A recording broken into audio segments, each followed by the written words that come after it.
equation of a line? By that I mean a straight line. Maybe I didn't want to take the time to write out that extra word. Okay. Pretty simple. You take a point in space, tell me where to stop. Somebody tell me to stop. My arm's getting tired. Stop. Thank you. Okay, we have a point here. Now my arm's getting tired of being stuck out there. Why don't you choose a point close to my body? I know you're just trying to test me. Okay, so anyhow, we got, yeah. Now somebody point in some direction. Okay, is that straight up? No, no, going straight up or straight over. Okay, there. Okay, thanks, that I like. I like her direction. Okay, so now we got this point right here. That's where it was, wasn't it? That's it. And this direction, that's the right direction, isn't it? I need to adjust for a little. Is it okay? All right, well, there's a line in space, right? And that line can be continued on. What's the equation of that line? Well, just tell me. What do you think the coordinates of that point were? Somebody tell me the first coordinate. Just hold up fingers. Were you waving or was that 4 fingers? Or did your thumb go up too? Okay, 3. Okay, so we got 3. If you want a negative, you know, you can shake your head while you put them. Okay, everybody, let's say somebody else pick another. 2. Okay, need another one. 1. Okay. The pattern of that little word. Okay. No real harm in it. Okay, now. What do you want the I component of that vector to be? Remember that vector.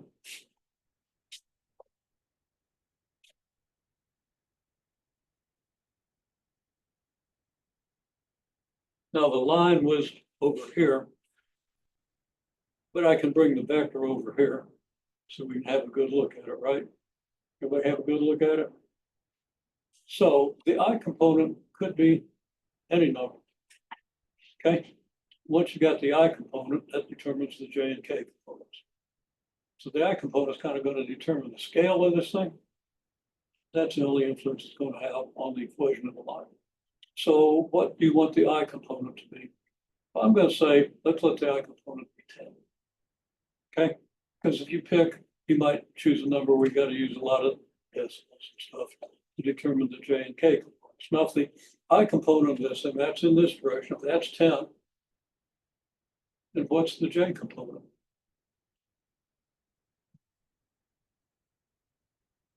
Well, if you go that far in the I direction, how far do you have to go in the J direction to get here? Let's say we go from here, the distance equal to this length. How far do I have to go over the J direction? What do you think? 3 maybe? I go 10 units this way, you go 3 units this way. Would that kind of get a reasonable J component? Of course, that's the negative J direction, right? Okay, so I'm going to just say, let the vector be 10I minus 3J. Now, what about K? Is K going to be positive or negative? I is positive. I mean, the 10I, the I component is positive. Does that give us a positive or negative K component? Positive or negative? Everybody thinks it's positive. If I go this way, it's going to be lower than this. If I go straight in the XY plane out here, I've got to go over 3, and then I got to go down some. So if I want a vector to go from here to here, it's got to have a, and it has a positive I component. Well, it has to have a positive I component. It's going to have a negative K, and a negative K component. Okay, so everybody see that? And make sure you think about that. Okay. Now, rest of it's really easy. What's the equation of the line? Okay, Well, equation of the line.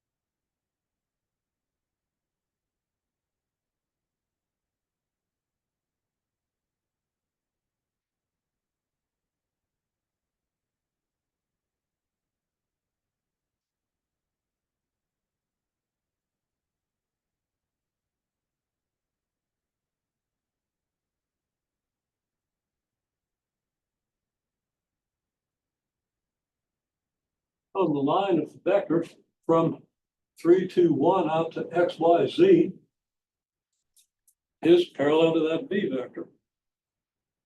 Okay? Because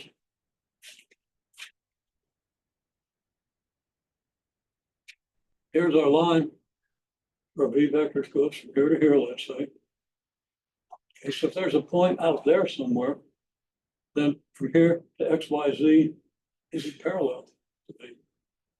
It's got to be somewhere along that line in order for that vector to be parallel to b. Now, it shouldn't be confusing that I use the order triple notation for this vector and the I, J, and K components for this vector. Okay. So that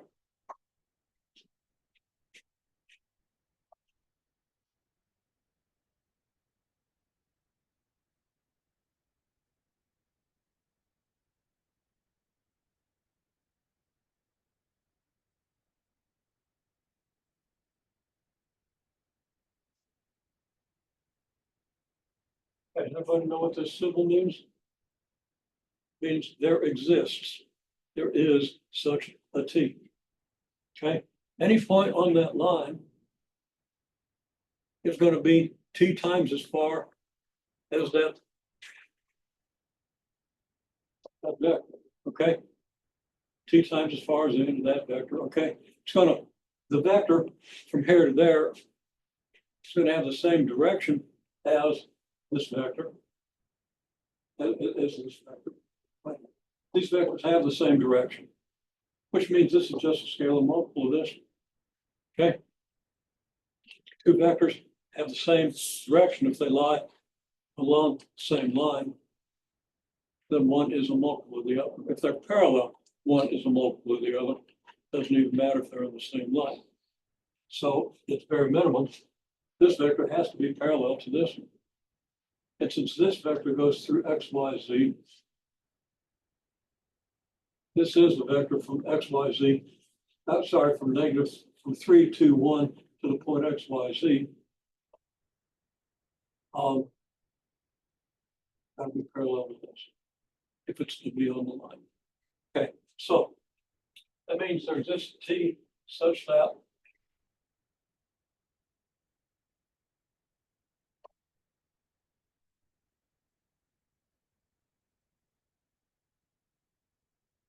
I'll use the IJ notation.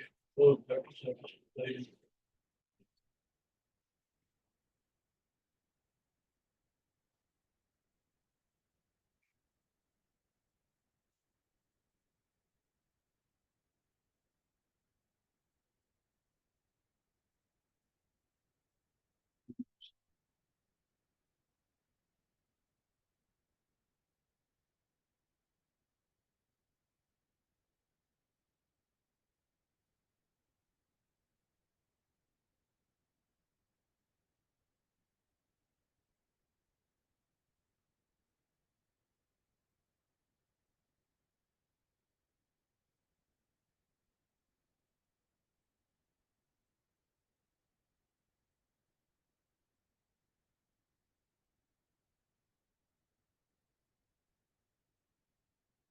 Yeah, we write it like this.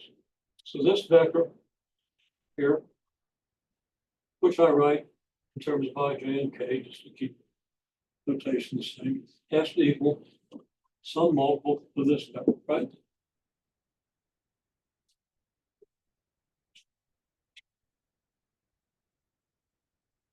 thus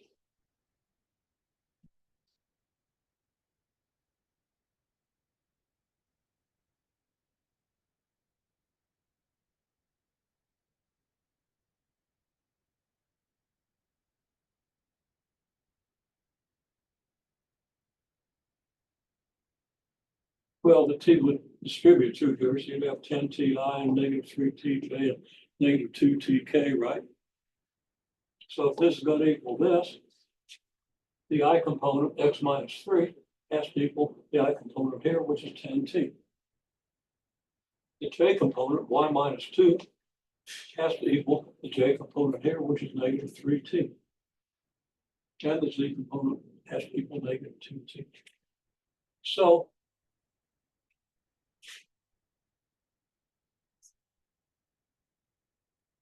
the equation of the line is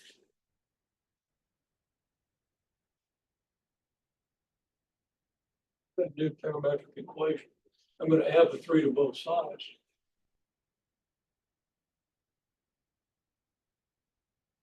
Here I'll add 2 to both sides.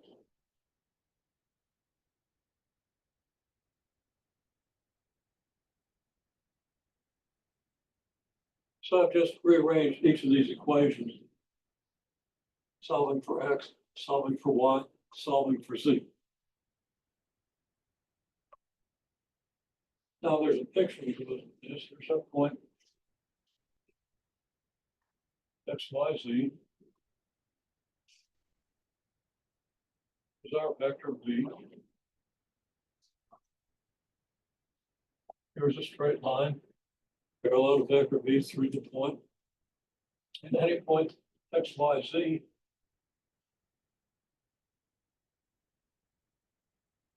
on the line is a vector. Again, this is not x, y, z. This is 3, 2, 1.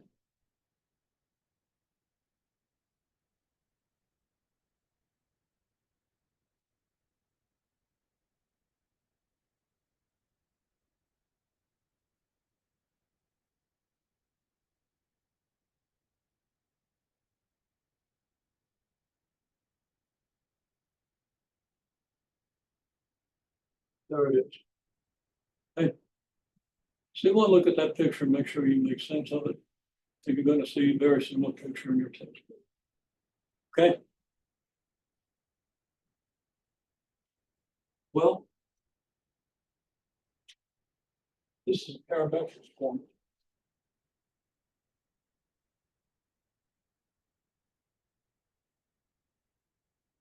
In terms of the parameter t, we get all the points on the x-axis. Then we say, okay, negative infinity, not on the x-axis on the line. Negative infinity less t, less than infinity. Got the whole line. Okay. It's a pretty simple picture, pretty simple argument. And there's an argument for a plane. It's just a little more complicated. We'll see. Okay, so there we have it, parametric form. Now, there's another form.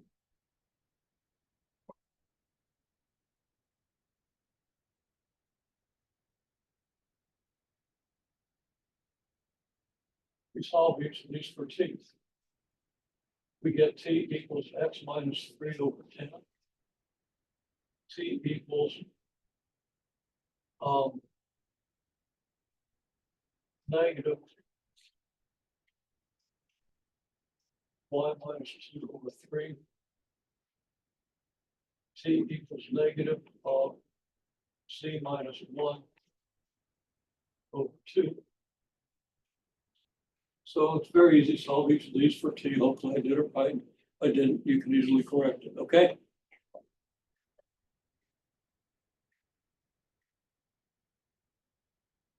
So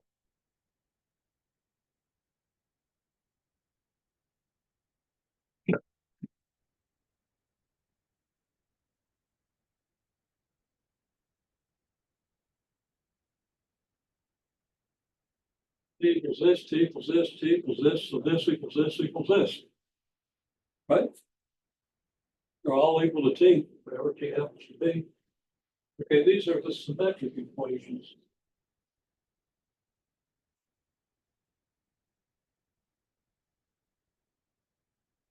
Now, these are equations in line. This is symmetric form. This is symmetric form.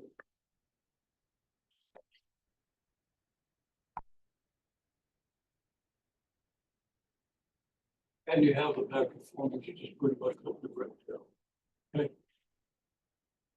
In other words, this vector is a multiple of this. Well, this vector is a multiple of this vector by 2. Essentially what I've got down here. Okay. All three of those forms are equivalent. They all give you the line. Okay. So let's say we want the distance at some point from that line.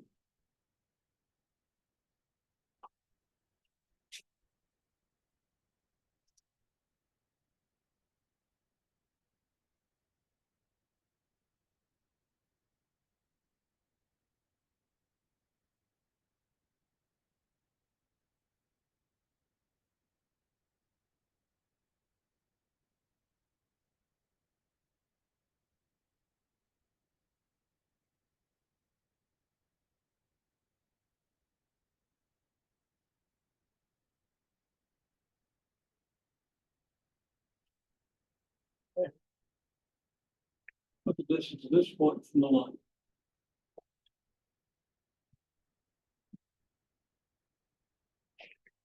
Draw a picture. Here's the line.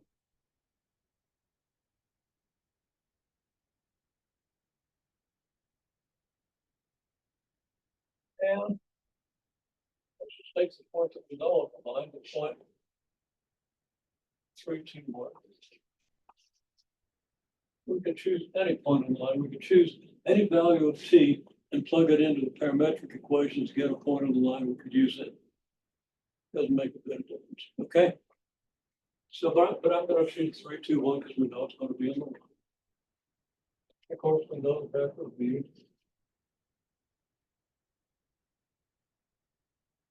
We know that B is vector 10I minus 3j plus 2k. Might not all be visible on the video, but I think it is. Okay, so we know what B is. Here's the point. That's all we need. Okay, now we have the point -7, 14, -3. So there's a vector from this point to this one.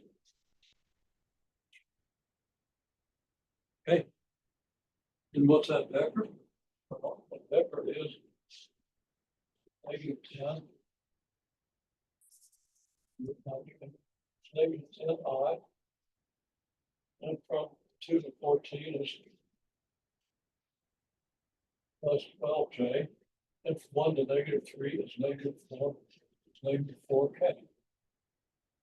That's this vector. Okay. I can project this vector onto the line, can I?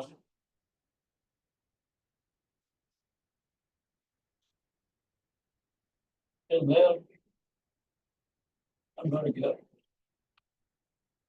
use that projection to get this vector. This vector is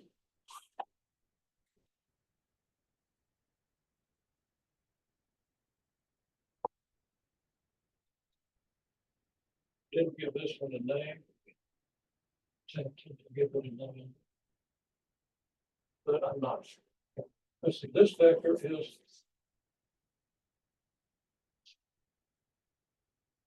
and should be -10I. But I had -10I plus 12j minus 4k.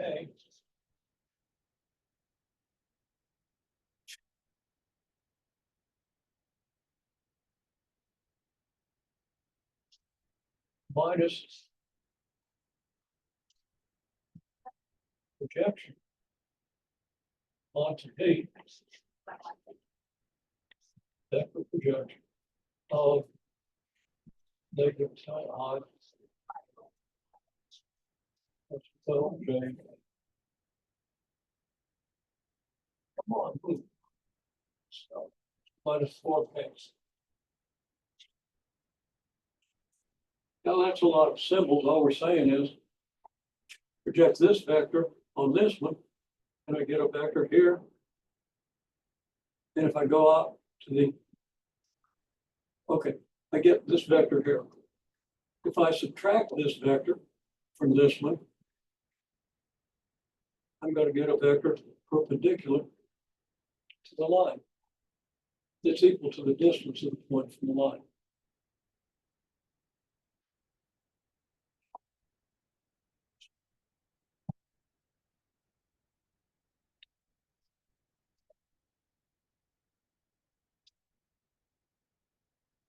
Perpendicular to the line.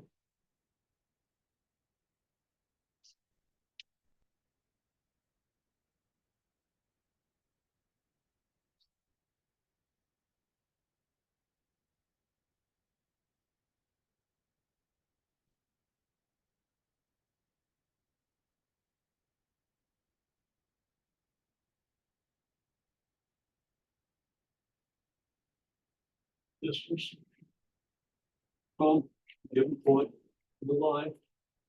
Those are perpendicular, so it's equal to this vector. This vector is equal to this minus the projection. There it is. Okay, people could probably have a little better picture. I debated about whether to give this vector a name. Probably should have, but actually I want to be pretty explicit about what vector we're using here in the projection. Okay, I didn't put V in coordinates, but if you know how to do a projection, which you should by now, if you don't, review it. You know, we've talked enough about it. But I think that all the work that I've seen, that people do okay with projections. Okay. So there's this from a point to a line. I think that's pretty neat. Think about it until you do too. Okay.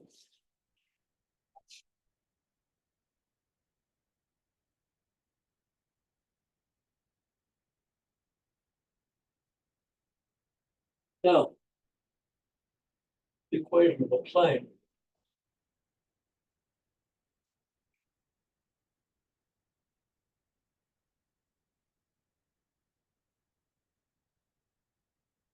Here's a point in space.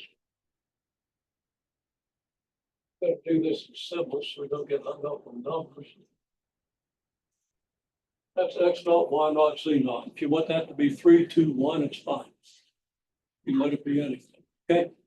But I'm just going to use X naught, Y naught, Z naught for whatever the coordinates are. And then here is a vector. Instead of calling it V, I'm going to call it M.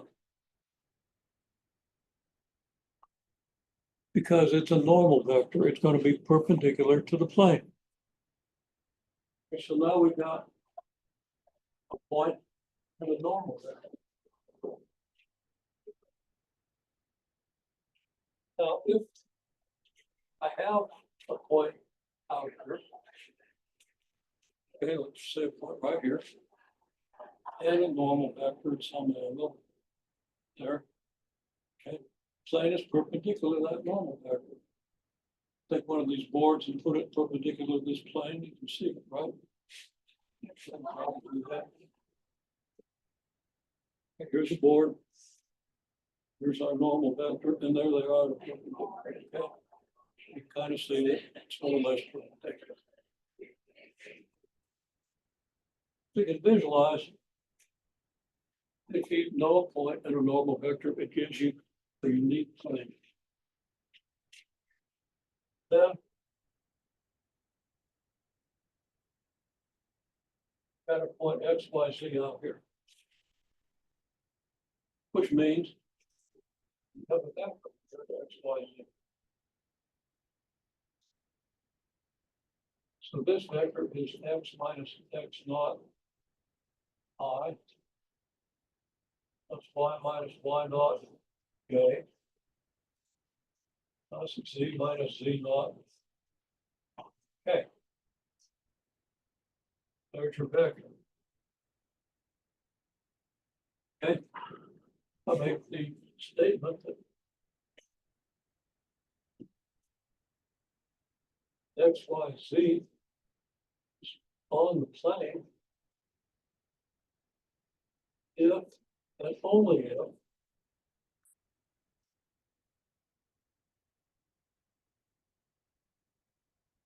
this vector is perpendicular or orthogonal to the normal vector. That makes sense? Again, we can demonstrate it.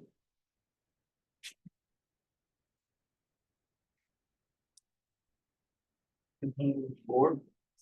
Okay, here's a board.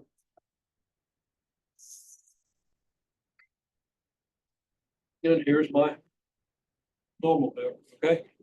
Take any point on this board, take your favorite point, take a point over here. You have a vector then from here to here.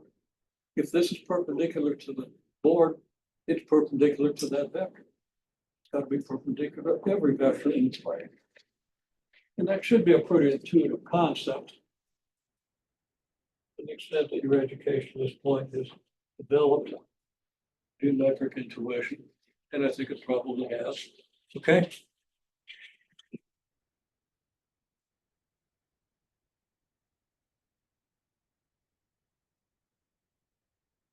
So there's a very simple way of getting the equation of the plane. So we're right.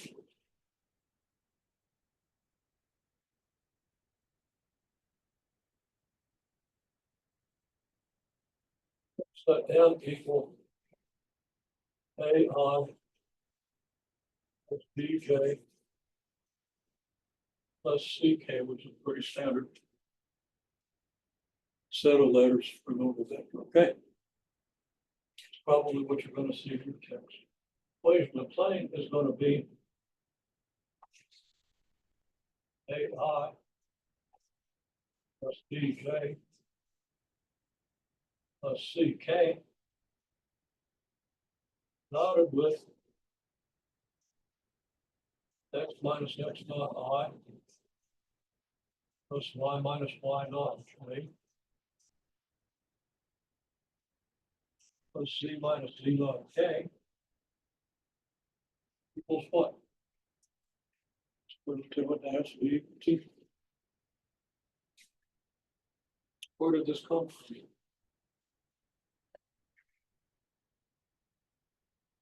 What does that tell you about this? What's the product have to be? It has to be zero. It says that these vectors have to be perpendicular. It says that this vector here has to be perpendicular to this vector here. Okay? If it is, then it's on the plane. If it isn't, it's not. That's what if and only if means. Only if it's perpendicular will the point be on the plane. And if it's perpendicular, then it's perpendicular. You want to think about that terminology and that logic. It's not something that you've probably been exposed to a whole lot. And it's pretty important logic for understanding mathematical things and other quizzes. Okay. Now, if you've been through discrete methods, you've probably seen some of them. That are not sure how that course is structured. Okay. So if and only if that equals zero. Now, what's the dot product? It's just A times x minus x naught plus B times y minus y naught.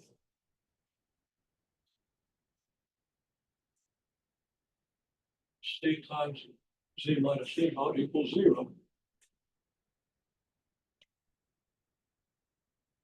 Okay. It's okay to memorize this form if you like. But I would start with this condition and this labeling. I would know to draw this picture with this labeling or some equivalent labeling and do this. So I understand what this tells me, and the other, instead of just being a formula you remember and you do certain things with when you see certain other things. Okay, it's fine to memorize the formula, but know where it comes from. Know why A, B, and C here may be the components of the normal vector.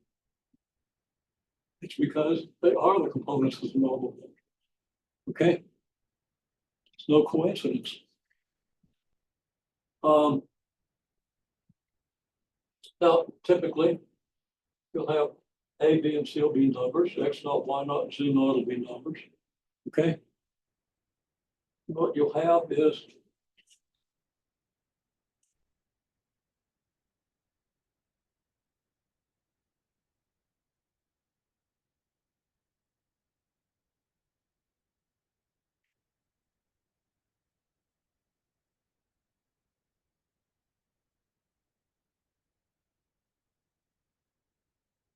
five X minus 7Y plus 3Z is 112. What's that? It's the equation of a plane. What do you know about the plane? You can immediately read off the normal vector.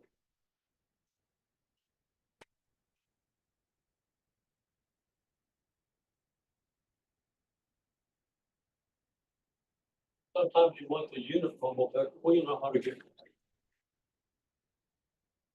But given this, you have a normal vector, which is 5I minus 7J plus 3K.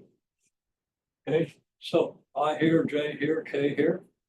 It's 5 units this way, 7 units that way, so it's kind of out in that direction, but then there's 3. Yeah, so it's like, right there's your vector, here's your plane. Okay. Try to be able to visualize that as soon as you see this. Don't just start making calculations that don't mean anything. Orient yourself to what this plane is. Okay. Immediately read off the normal vector. If it's in a different form, you know, you could have your y's over on this side, your 112 could be on this side, or you could have, you know, 56 on this side, and then 56 over here, negative 56 over here, whatever. It'd still be the same equation. And if you put it into this form, there you are. What about X naught, Y naught, Z naught? Could be any point in the plane. How do you find a point in this plane? So you see how to find the normal vector really easy. You can visualize it. You should. You try to sketch it. Okay. Because you want to get pretty good at three-dimensional visualization. Whether you're in engineering, where you have to, almost every field in engineering requires 3D visualization. And you don't want to make yourself retarded by letting AI do it for you. Okay, because what was the phrase? Microsoft did a study, and there were 2 words that describe what happens, what's happening to you because of AI already. Okay, I'll look up those 2 words. I mean, I've got some of those right there. See them. I'm too dumb to remember. They're perfect. They're so perfect that I would have never thought of them, so I can't remember. Okay, now, and I admire whoever thought of them. Of course, it was a team of Microsoft engineers. It's pretty good stuff. Okay, anyway, you got 5I minus 7J plus 2. Visualize that time. Don't just use it as a bunch of symbols. Doesn't take long to visualize it. And if you visualize a few of them, pretty soon you'd start visualizing all of them. And it doesn't take you any time. And it gives you more insight and it makes you more efficient in solving the problems that you're solving instead of just manipulating a bunch of symbols. Okay. And nothing wrong with being able to manipulate the symbols. That's an important skill too. Put the 2 together in the way that best serves you. Okay, so anyhow, we have the normal vector. How do I get a point? Well, you know what? Pick any number for Y. Give me a number for Y. Yeah. Yeah, no 1, 0. Thank you. But I'm gonna use 5, okay? So.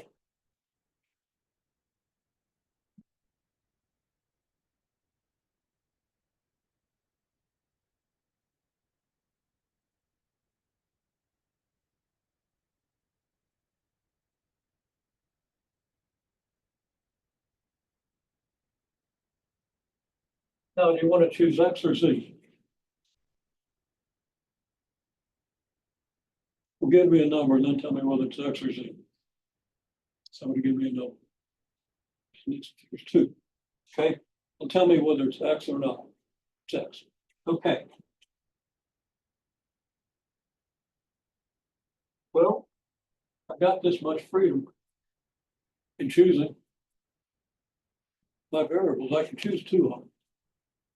Because I've got an equation here that has 3 of them. If I choose 2 of them, I can find the third one, right?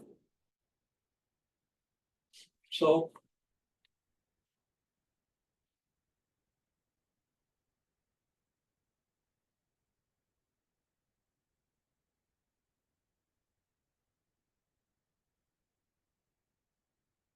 I just plug those numbers in.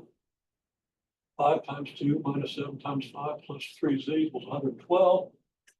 That's going to be negative 25. It's going to be 25. It's going to be 137. And 137 divided by 3. 45 2/3. Okay. I saw that quickly in my head while I was writing it. Who knows if I really got it right. But 3 times that would give me 135 to 137.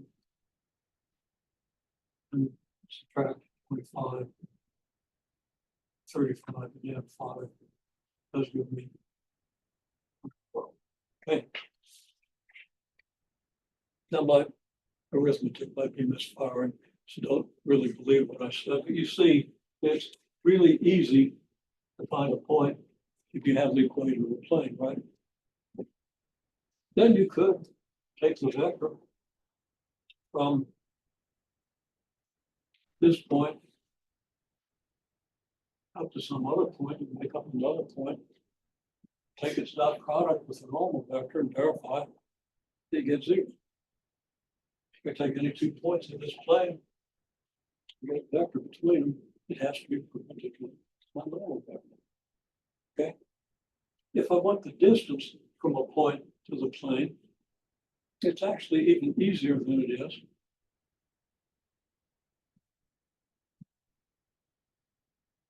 Find distance from a line to the plane. I'll just use a different color here to answer the picture. Okay, let's take this point.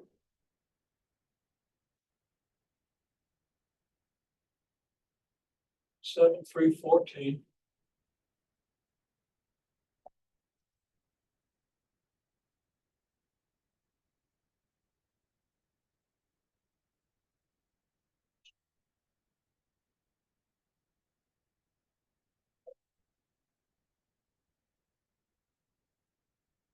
Well,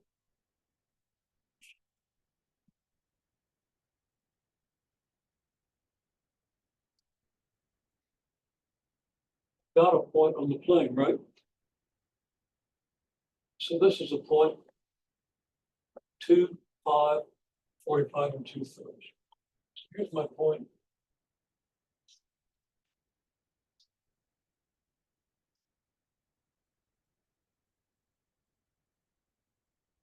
Take this vector. Then I just project it on the normal vector. This vector goes from a point in the plane to this point. Okay. If I project this vector on the normal vector, I get its component in the direction of the normal vector. That would be its component perpendicular to the plane, and that has to be the distance to the plane. Okay. Now I'm going to leave you to read the book on that, but this is just projection.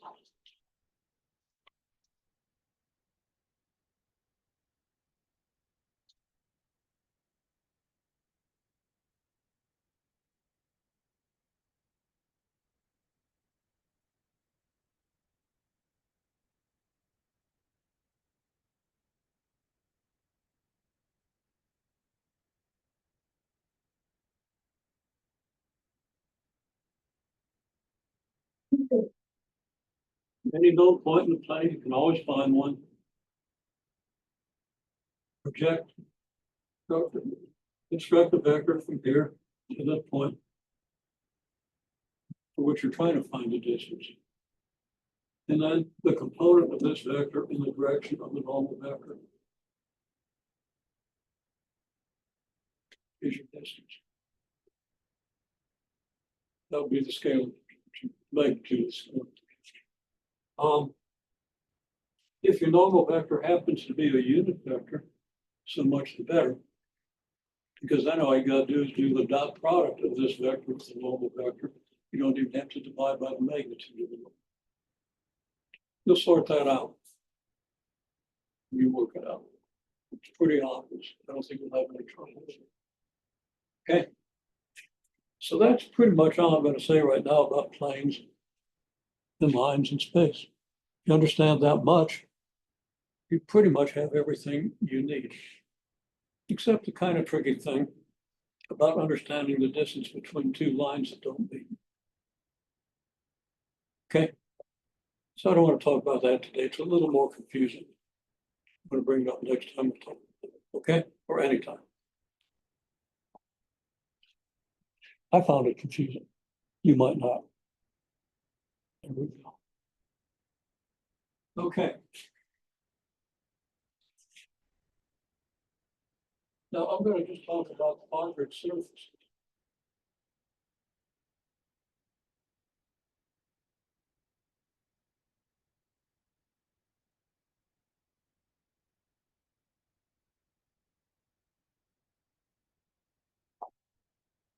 Centered at the origin. In these quadrant surfaces,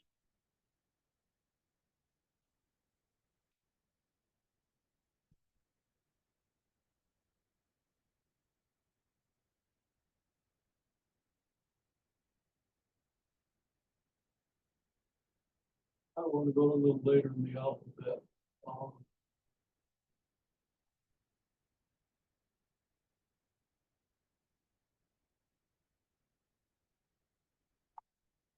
Let's use R, although that has connotations of radius.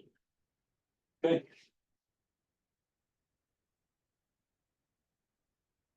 Okay, this would be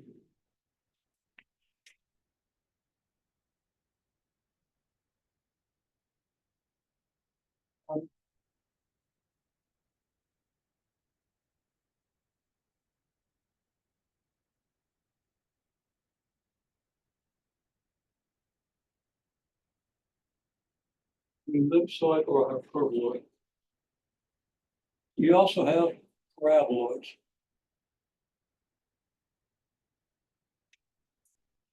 And I'm not going to talk too much about paraboloids because they're actually kind of simpler than ellipsoids and hyperboloids. The other reason is I get ellipsoids and hyperboloids centered at the origin just from this one point. I wanted to do a paraboloid. Then maybe I would have, instead of z squared, I'd have just z. That would give me paraboloid. Of course, instead of y squared, I could just have y and keep z squared, right? So either z or y or x could be a first power. Well, that's three different forms of the thing. Okay, it gets a little complicated. So as far as classifying these things, I'm going to kind of stick with this for today. Unless we've got extra time at the end, which I don't expect. Okay, so example.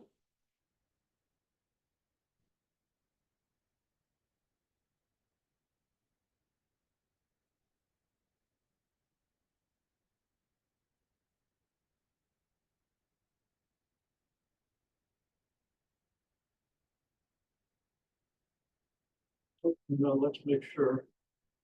Yep.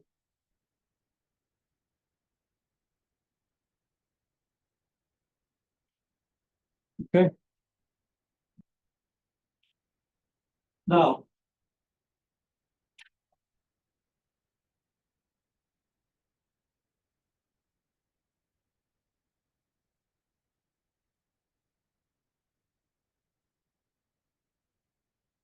In the XY plane, what is this? Well, in the XY plane, what can you say about X, Y, or Z? We can say Z is 0. XY planes are Z equals 0.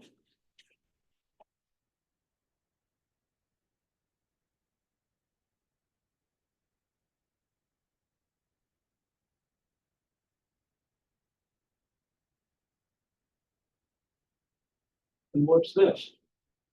Well, if you digested what I told you last time, it's an ellipse. And you put it into the standard form of the ellipse, which has equals 1 here, which means you divide this and this by 144. So that's going to give you x squared over 36 plus y squared over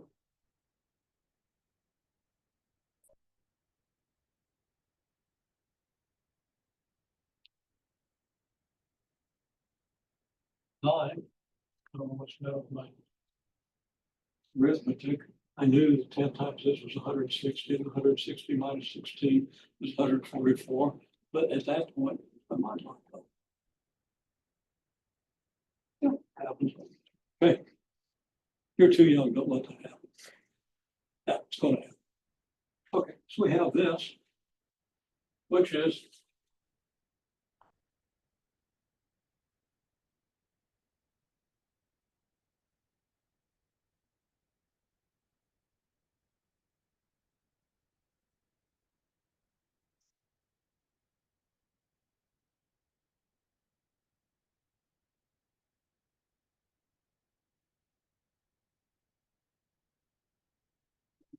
regarding ellipses in the rectangle. Helps guide you. Not all that much help with me, but let's just look that. Okay. Uh-oh.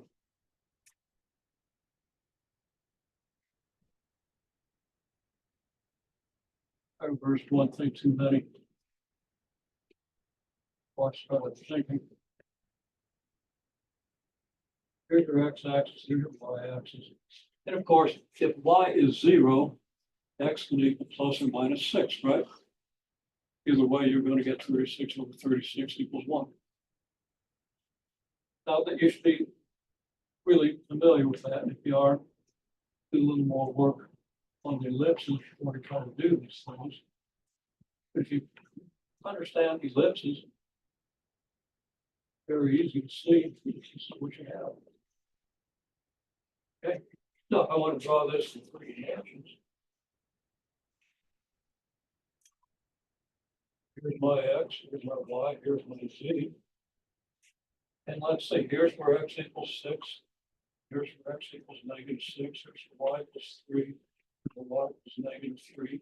This gives me a rectangle with sides parallel to the coordinate axis. And you run it along that way. So this side's going to be parallel to the x-axis. This side's going to be parallel to the y-axis. Now I can tell myself happy little numbers. Making sure that as best I can get tangent to the rectangle at the vertices. Okay. And this point would be like 6, 0, 0.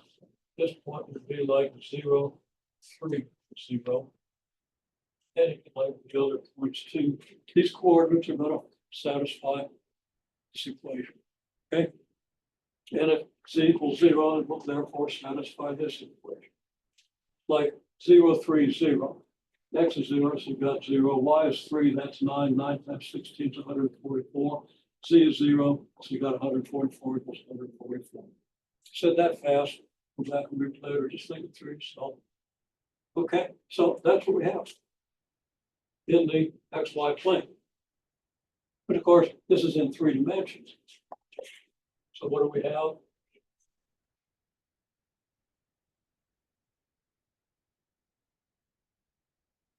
In the x and z, and well then y equals 0.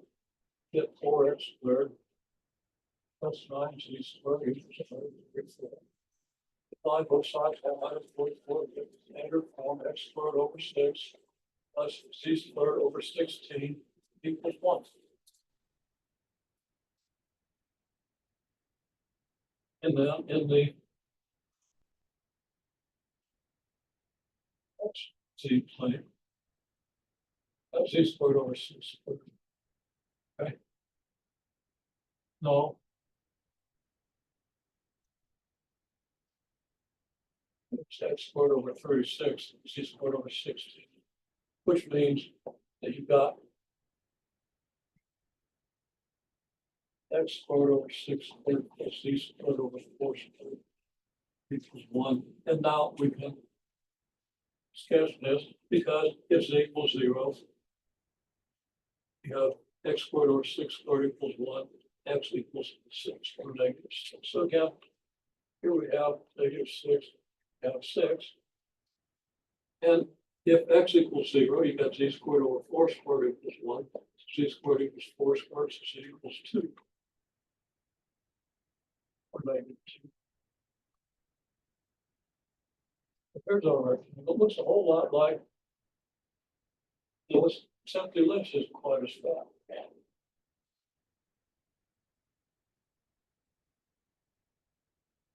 Now the 6 here is not quite equal to 6 there, but it's going to be over here. Okay, so now I want to sketch this in the XZ plane. So what I do is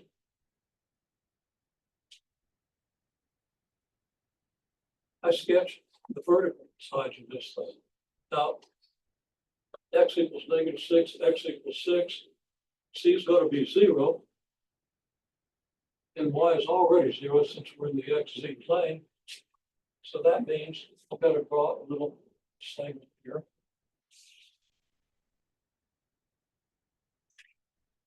Corresponding to this side. Oh, excuse me. Yeah.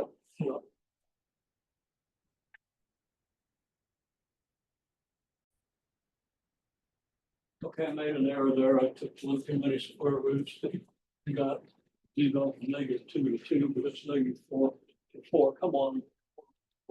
Oh, hang on.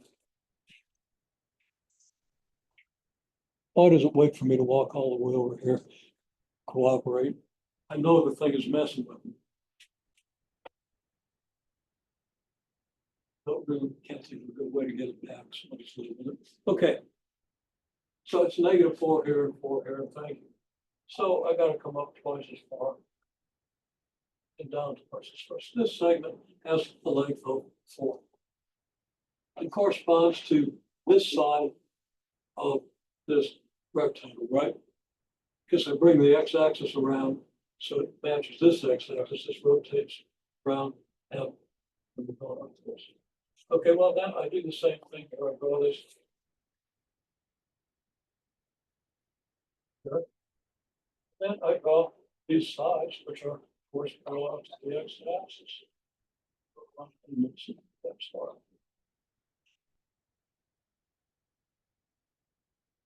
So now I've got this rectangle here, and I'm going to sketch my ellipse.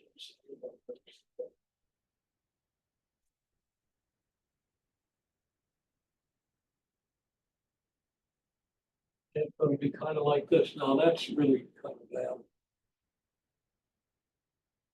Because this is in the XZ plane. It's like you got an ellipse down here in the XY plane and an ellipse here in the XZ plane, right? And then you're going to get another ellipse in the YZ plane. And the YZ plane is out here, and it's going to be 3 by, let's be careful, 3 by 4.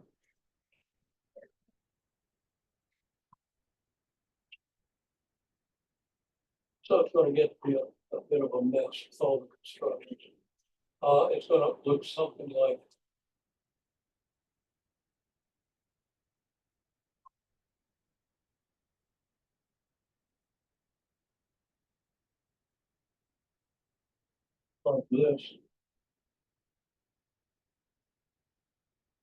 I'm going to try to draw a little better picture.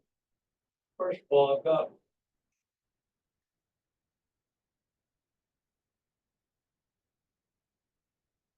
a rectangle down here. gives me something that looks like this. That's the X16, and that's kind of flat. And then here,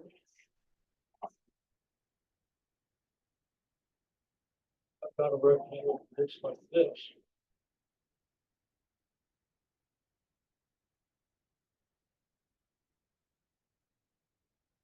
So it's perpendicular to this one. And then I've got another one over here that kind of looks like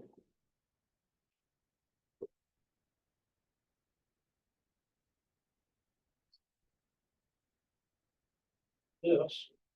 A little hard to draw. It's going to be kind of football shaped. Okay, so you start shading things. The better way to draw this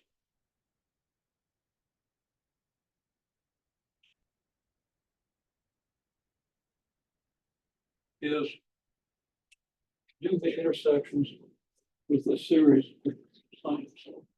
Okay. So you can see your textbook draw it, they just use, they don't show you how to draw it. They just show you the picture and says use a computer algebra system. I think it's a bad idea. I don't think it developed three-dimensional intuition by looking at something a computer algebra system produces, even if you understand what it was doing. I think you really ought to try to sketch these. Okay, so if I was going to sketch an ellipse, I'd do it like this. So now let me think, this is going to be long, so this. So I think I'm going to intersect the plane.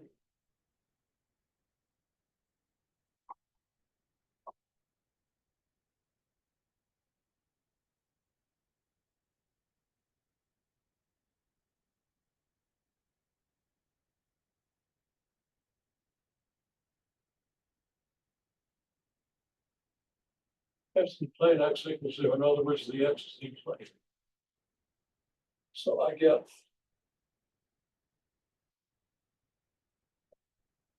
this.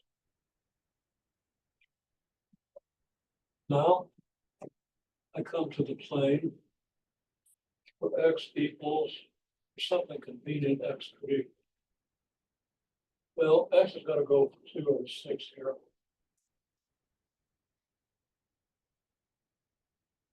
And plane x equals 2. I get 4 times 2 squared plus 16y squared plus 9z squared equals 144. That's going to be 32. Subtract that from 144, I get 112. I get 16y squared plus 9z squared equals 112. That's not going to be convenient. But the square root of that is pretty close to 10.5, 0.6. Okay. And I've got this, so I've got y squared over what? 16 goes into 112 both times.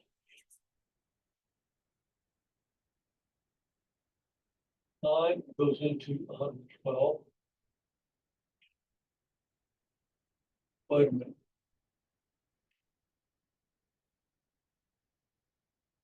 Step. So I got the 2 that I had wrong thing. 9 goes into this about 10. And 10.5 times.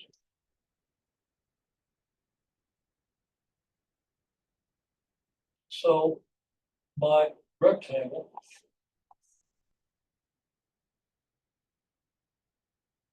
in the z direction is going to have dimensions square root of 10.5 both ways. Square root of 10.5 is about 3.3. So I say about 3.3, negative 3.3 here. And the square root of 7 is about 2.62.7. I'll go to 2.6. So I have a rectangle kind of like this.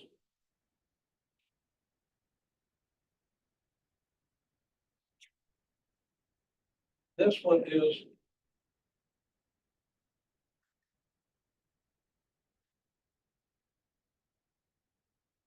6 by 8.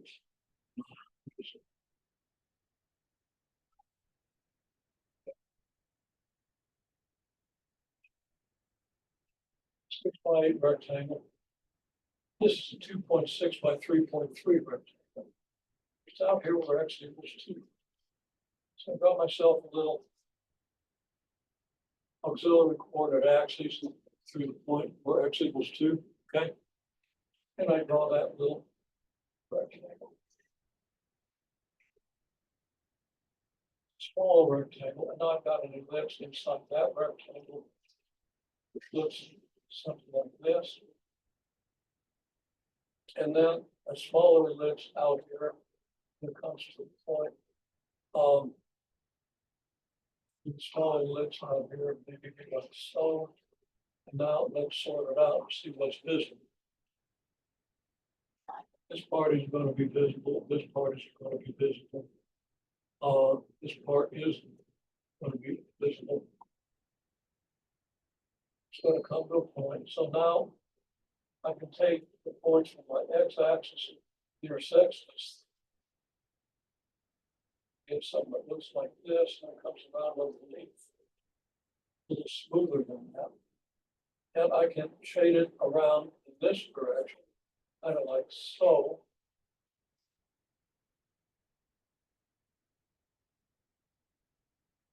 And you begin to see something like a football. And erase these rectangular construction lines. Still kind of a mess.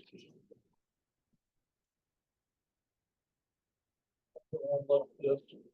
I could do a better job for time. I did it more carefully. We don't have a lot of time. Okay. So what I'm doing is I'm drawing slices. I'm drawing the x equals 0 slice. I draw the x equals 2 slice. I draw the x equals 4 slice. And the x equals 6 slice is just a point up.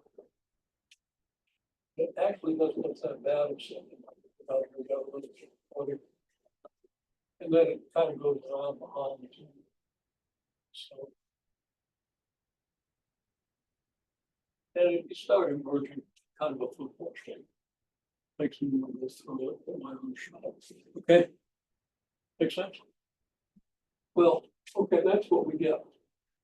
We get an ellipse in every plane. Your text doesn't do it. Your text just says, sketch these things in the 3 coordinate planes and then figure out what it's going to look like. Okay. You're going to sketch it. I don't think that's necessarily the best way.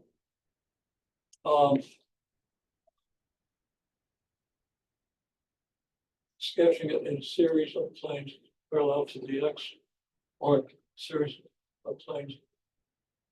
Sorry, series of planes perpendicular to the x-axis, series of planes perpendicular to the z-axis would be more profitable. Probably not going to have time to do that. Okay, well, what I want to do now is look what happens. If you've got like, okay, let's use the same coefficients. 4x squared minus 16y squared plus 9z squared equals 144.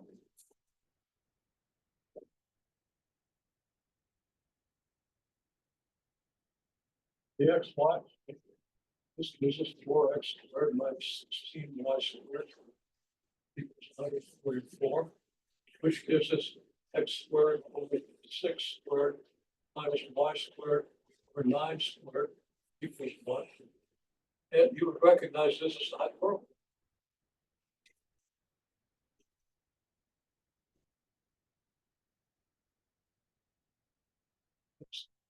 Well, here's x, here's y. How do you sketch a hyperbola? Well, hopefully you remember what I did last time. You go out to x equals 6 here. Here's -6, and here's 6. And now here's 3, and here's -3. Get the same rectangle that I sketched.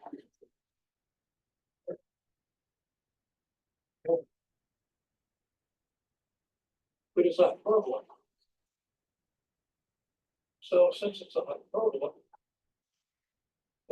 so column those on for you. Well, because we got a minus in there, okay? One of these is plus and one of them is minus, then you've got a hyperbole. All right. Okay, so this is how you draw hyperbole. Figure out what the major and minor axes are, sort of, but it's not an ellipse. It's not inside the rectangle, it's outside. Now you have to ask yourself, is it possible for x to equal, is it possible to get a point if x equals 0? Well, if x equals 0, then you have something that's negative equals something that's positive. Okay, and I told you that before, so I'm not going to take the time to write it out right now, because you're short time to review that if necessary, but it's a pretty simple idea. Ain't no way x is going to be 0. So you're not going to have this point and you're not going to have this point. So points that correspond to x equals 0. It's certainly possible for y to equal 0, and if it does, then either x equals 6 or x equals -6. These are your vertices.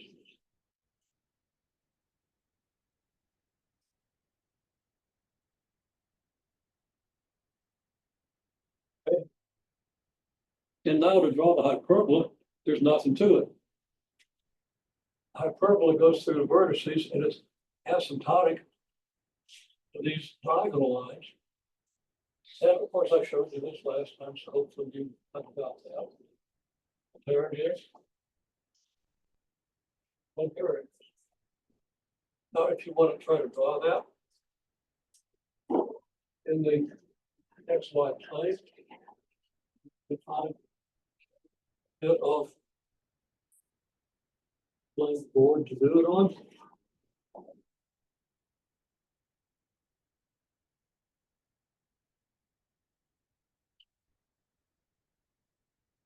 It's not so hard to draw. In some ways, a little easier than the ellipse. Okay, we're in the XY plane. So that this rectangle here, here's 6, here's -6, here's -3, here's 3. Not putting all the coordinates because it's clear that the numbers refer to points on the coordinate axis. So now I sketch lines parallel coordinate axes. Why? Because these lines are parallel to the coordinate axis. That doesn't look a whole lot like this, and it's not as symmetric. So, okay. Now I draw my diagonal lines.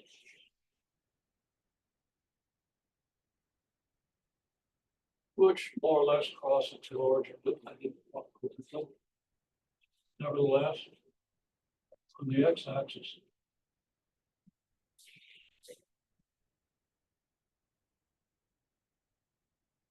this diagonal line is that's how much.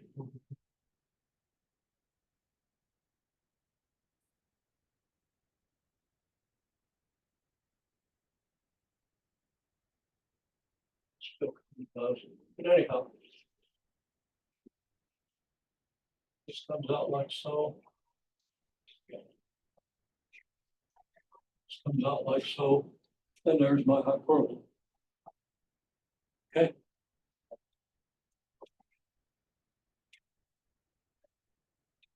In the YZ plane, we also get hyperbola. Okay.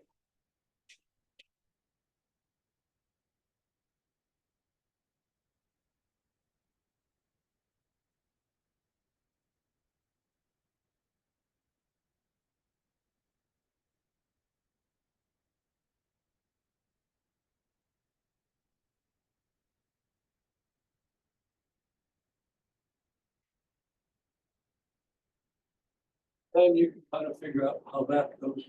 It's going to be a 3x4 rectangle in the YZ plane. That's here. 3 here, it's 4 here. Looks something like this. You're going to have asymptotes here. And you will have an intersection with the Z-axis.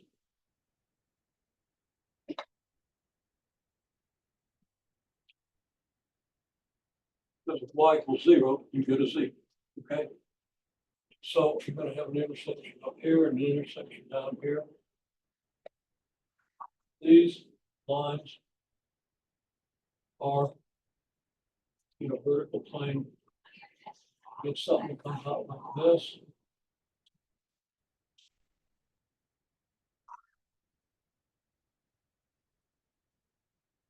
Comes down like this. Need some shading to make sense out of that, and I don't have time to do it. I'm not that great at it anyhow. You get the idea? Okay, so you should be able to sketch these and understand their properties. And you get a hyperbola. You get hyperbolas.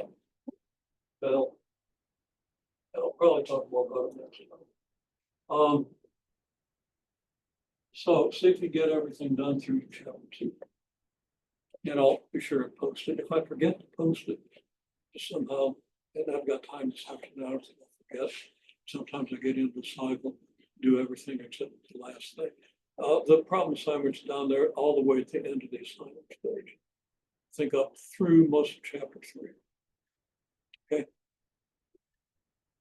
So you can see that, you can look down there and see all the chapter 2 assignments.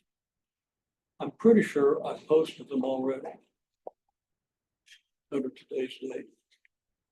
That might have been another course. Okay. I'll check that out. Sure. Okay.